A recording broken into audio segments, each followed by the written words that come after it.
My stepchildren said, "You're here for MOM, not for US. Stay out of it." So I got out of it completely. Bills, meals, tuition, insurance. All frozen in one afternoon. They never mentioned my name again. Until the hot water stopped. My name is Brian. I'm 45 years old. I live in Kansas and I fix what's broken.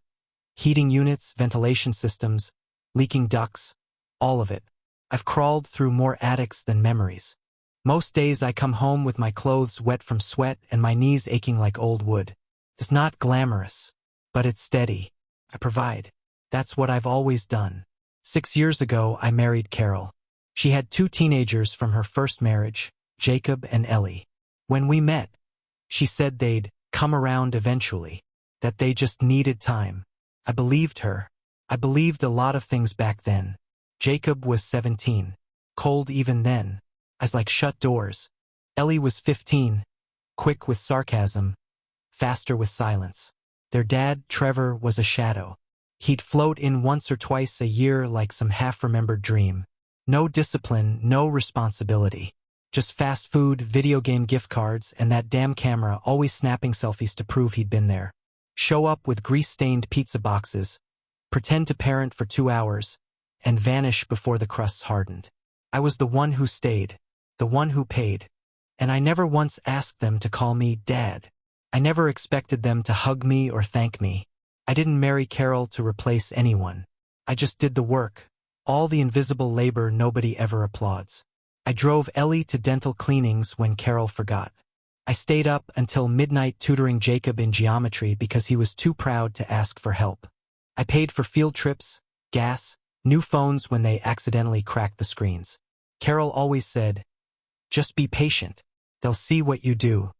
But children raised on entitlement don't recognize labor. They think love looks like absence and applause. They think their father, the one who never stayed past sundown, loved them more because he never asked for anything real. Still, I kept showing up, quietly, consistently, until one night at dinner the mask cracked. Jacob was leaning against the porch railing, cigarette pinched between 2 fingers like he was in a movie. The smoke curled past the screen door. Ellie was filming something on her phone. Carol was in the kitchen plating reheated lasagna. I stepped out and said, "Jacob, I've asked you before. Don't smoke on the porch. It drifts into the house." He turned his head, slow. Just his head, like the rest of him couldn't be bothered. And then he said it, like he'd rehearsed it. "You're here for Mom, not for us. So stay out of it." I stood still. The words landed like a closed door slamming shut. He didn't raise his voice. He didn't look angry. He looked resolved, like he'd waited years to hand me this sentence. Like this had been the rule all along. I just hadn't been told. I said nothing. I went back inside. Quietly, pretended my food had taste. That night I lay awake in our bed, Carol asleep beside me, her breath steady and oblivious.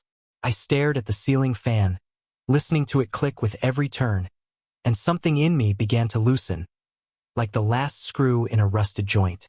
I realized that I had spent 6 years paying into an account with no name on it. No gratitude, no recognition, just demands, withdrawals, reminders that I was not the man who made them, only the man who maintained them. So the next morning I did what any good repairman does. I shut it all down. I woke early, earlier than usual. The sun wasn't up. I made coffee in silence. Didn't kiss Carol goodbye. I went straight to my computer, opened every bank portal, every billing tab, and began the quiet divorce. The rent, auto payment disabled. The card tied to the Netflix, Spotify, Xbox, Hulu, all of it gone. Their cell phones? No more family plan. Car insurance? Canceled by noon. Ellie's school lunch account? Zero balance. Jacob's gas allowance? Drained. College savings? Frozen, locked, password changed. I didn't slam a door. I didn't raise my voice. I just disappeared from the parts they never noticed until they stopped working. It took less than an hour to undo 6 years of presence. That's the part that hurt most. How fast it went. By the time the sun rose, I had turned their world into what they told me I was: background. Jacob said I wasn't part of their lives, that I was just here for Carol. So I believed him. I became what they always said I was. Irrelevant. The first cracks showed before sunrise. I was in the kitchen, packing my thermos for work, when I heard Ellie shriek from the bathroom. Not a frightened scream, an outraged one. The kind a princess gives when the world breaks its script. There's no hot water. Mom. Oh. Her voice ricocheted down the hallway. I didn't move. I kept stirring my coffee, slow circles, the spoon tapping the edge of the mug like a quiet metronome. Carol shuffled out of the bedroom, half asleep, already apologizing for a problem she didn't understand. Just give it a minute, sweetheart. The system's been acting weird. No, it hadn't. I handled the bills. I knew exactly why the water heater didn't rumble awake. Silence does more damage than yelling ever could. And that morning, I carried silence like a blade. Ellie stomped down the hall, wrapped in a towel, dripping attitude. She glared at me like I was the one who'd stolen the heat from the pipes. Did you mess with something? She snapped. I didn't answer. I stepped past her, thermos in hand, the quiet between us widening into a canyon. Then Jacob came into the kitchen, already irritated by the sound of Ellie's misery. He opened the fridge, grabbed a bottle of juice, and tried to pay with the card I'd linked to their shared account. I watched his expression shift, confusion, irritation, then something sharper. He pulled the card out of the reader and shoved it back in. Declined. Again. Declined. He turned to me slowly, as though the world had malfunctioned and I was the only repairman he knew. What the hell? He muttered. Is the bank having issues?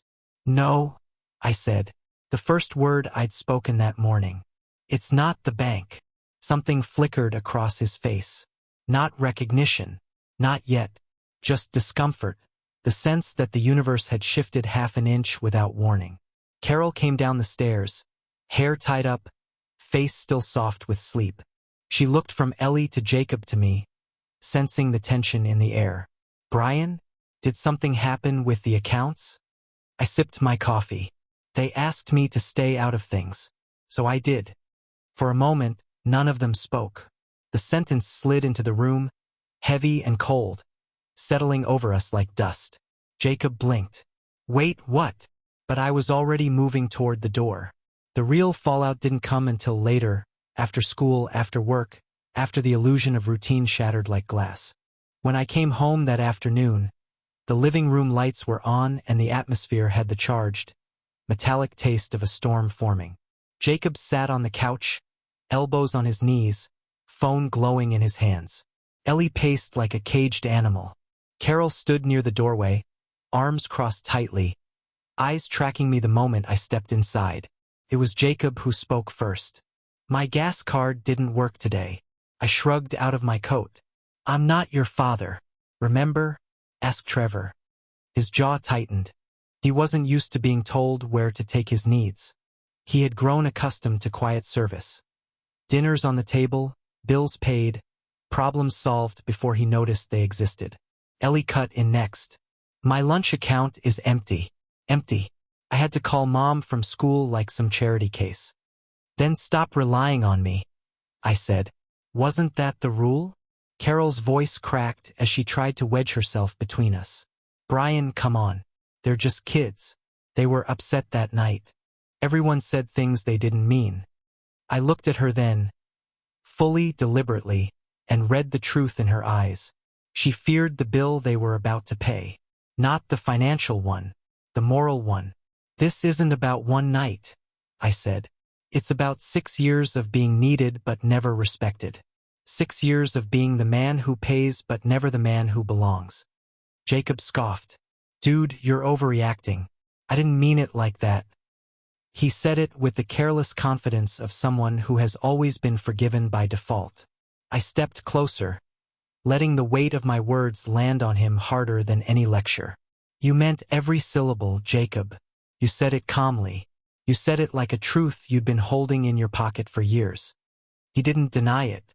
That was the most honest thing he did all day. Ellie's anger dissolved suddenly, replaced with something far uglier. Entitlement cloaked in desperation. Fine, she said softer. We're sorry, right? Jacob, just say it. He hesitated, then threw out a brittle, empty, yeah, sorry. 2 syllables. Hollow. Lifeless. A forced apology dragged out like garbage to the curb. Carol touched my arm. Brian, can't we just move past this? No, I said, because apology means nothing when spoken only to restore comfort. That was when I saw it, the shift in their eyes, the dawning realization that the invisible system powering their lives had been me. Not Carol, not Trevor, not fate. Me. Power lost is always noticed before power given. Ellie folded her arms. So what now? You're just going to, what, punish us? Over a sentence? Over a truth, I corrected. Your truth. Jacob leaned back on the couch, feigning indifference, but panic twitched at the corner of his mouth. So how long are you planning to act like this? I almost laughed. Act like this. As though withdrawing support was a performance, not a correction. As long as it takes for you to understand, I said, that I won't bankroll disrespect. Silence fell thick, volatile. Carol finally broke. Brian, they need you. No, I said. You all need what I provide. Not me. The room shifted then. The air itself seemed to recoil. Ellie stared at the floor. Jacob clenched his jaw. Carol's eyes filled with tears, not because she disagreed, but because she hadn't expected me to say the quiet truth aloud. For years, I'd been the scaffolding holding up a family that never planned to let me inside. A structure hired, not loved. So what? Jacob muttered, voice cracking. You're just done? Just like that? No, I said, pulling off my work boots. Not done. Different. I'm giving you exactly what you said you wanted. Ellie whispered. We didn't mean it. I looked at her, really looked, and saw the truth trembling behind her face. Yes, they had. The fake apologies kept coming, piling on like sandbags against a rising flood. Jacob tried casual charm. Ellie tried sweetness she'd never shown before. Carol tried reason, guilt, tears. Every tool she'd honed across a lifetime of smoothing edges that were never meant to be smooth. But I had crossed a line inside myself, and there was no returning. I didn't abandon this family, I said at last. I just stopped feeding it alone. And with that, the room fell into a silence they didn't know how to fill.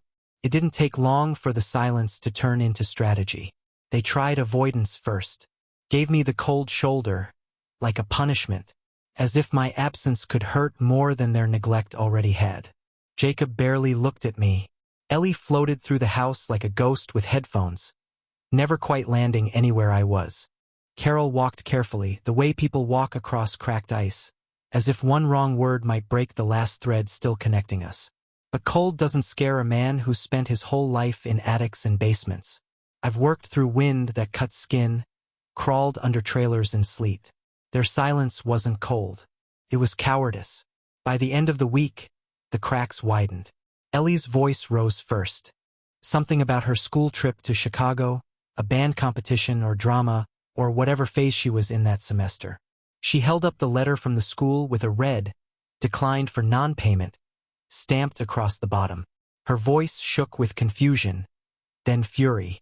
I told you about this weeks ago. You told your mother, I said, without looking up.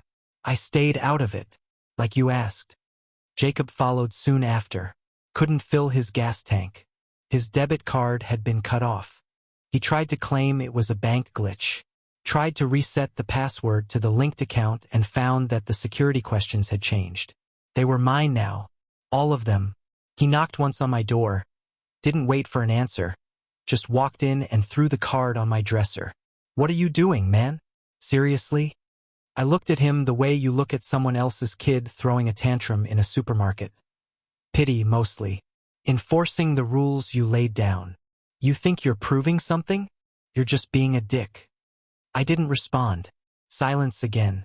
Only this time it belonged to me. Later that night, I sat alone at the dining room table.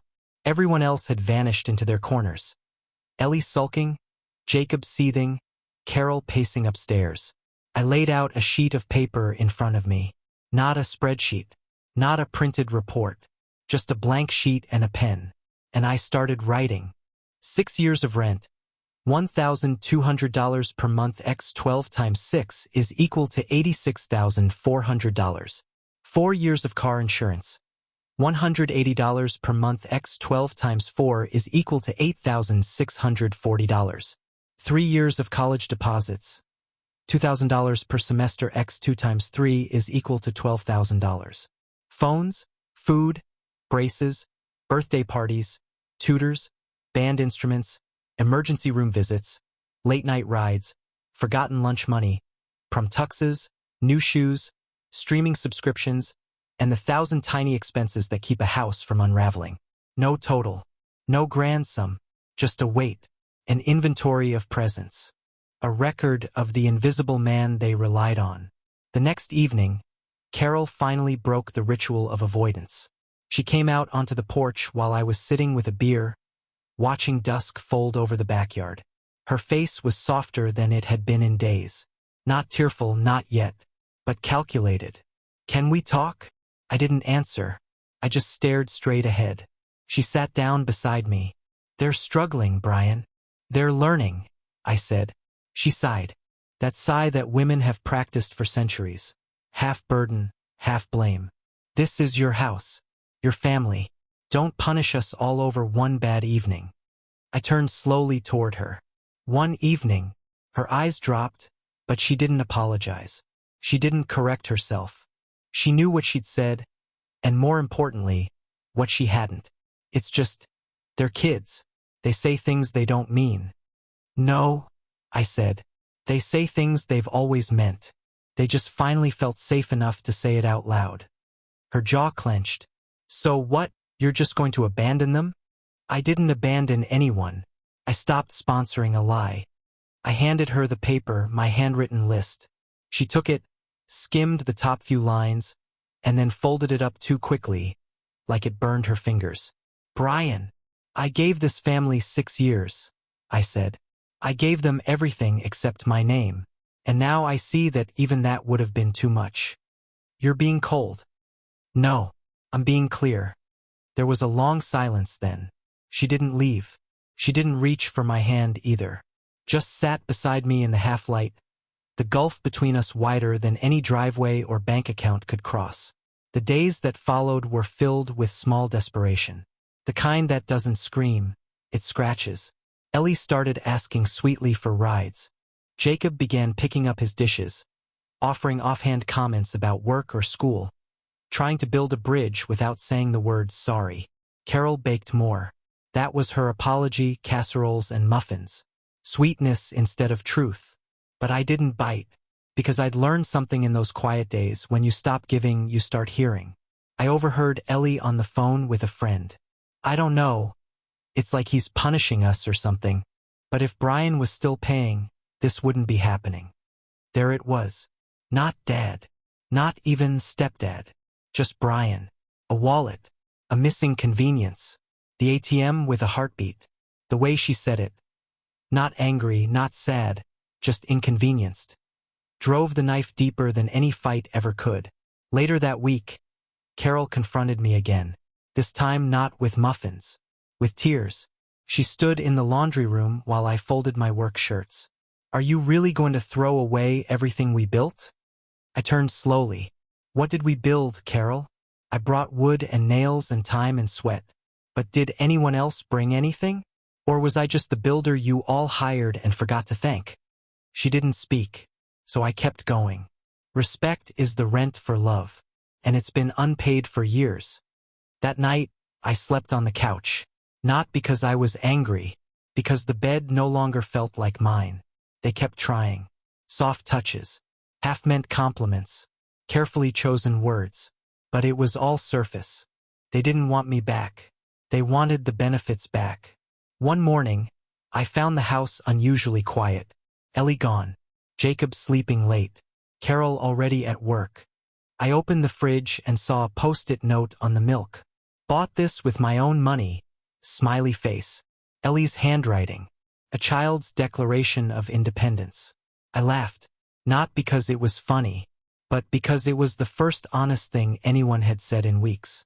They were beginning to understand the difference between money and love, between silence and absence, between providing and belonging. And I was beginning to understand something else, something deeper, that when a man gives himself entirely and receives nothing but obligation in return, he must reclaim what's his before he disappears completely. And I was almost gone. A month passed, maybe more. I stopped counting after the third week.